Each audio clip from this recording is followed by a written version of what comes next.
Hey everyone, Kaylee here to show you how to make your own sparkly hair accessory for the holidays. I love using vintage pins and brooches, but I'm also going to show you how you can use some stuff from the craft store.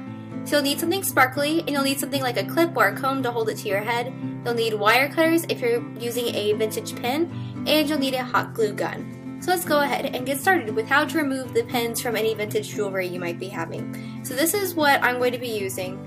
And you can see you still got the pin on the back, and essentially all you really have to do is to take the wire cutters and to cut off where the pin joins with the brooch. I've noticed when I did these on about 2 or 3 that there's always one side that kind of likes to get stuck.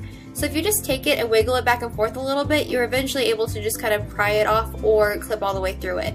And then once you're done, you might be left with some sharp edges, so just kind of gently run your finger over it. If it feels a little sharp, just add some dabs of hot glue on top of those areas so that they can't hurt you or catch your hair.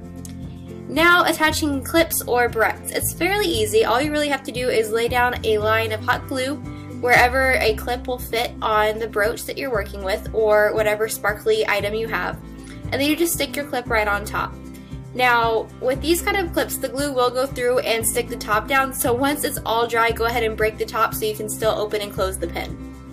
And then if you're using a barrette, you do the same thing. You just add hot glue, adjust the barrette to where you want it, and then you have one. Now, I don't like using barrettes as much because they're a little clumsy to put in the hair, but if you're using a heavy pin, they are a really good option because they won't slip throughout the day.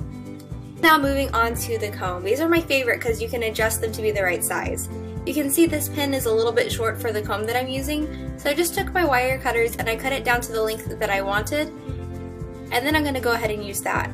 And you can get these combs from the bobby pin area in drugstores, and they were only about $2 at my Walmart. Then you lay down your hot glue, and you can affix the comb right onto there. You kind of want to put it down, and then once the glue is a little bit cooled, go ahead and press it together with your fingers. Be very careful using a hot glue gun because of course you can't hurt yourself. And then moving on, you can pick your favorite sparkles from the craft store. That could be the easiest way to find stuff if you don't really know where to find some vintage pins in your area.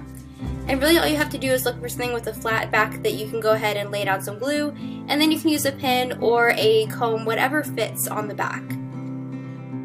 And then once you've got that in place, you're pretty much done. And for these combs, they just slide into your hair kind of like bobby pins. And that's it. I think this is a really great way to get some sparkle into your hair this season while still staying true to whatever your style is. You can find so much in vintage stores or at flea markets, or even Forever 21 jewelry you could modify to be a hair accessory or stuff from the craft store. The options are endless. So make sure to check out my previous video, and I will see you guys in my next video. Mwah! Bye!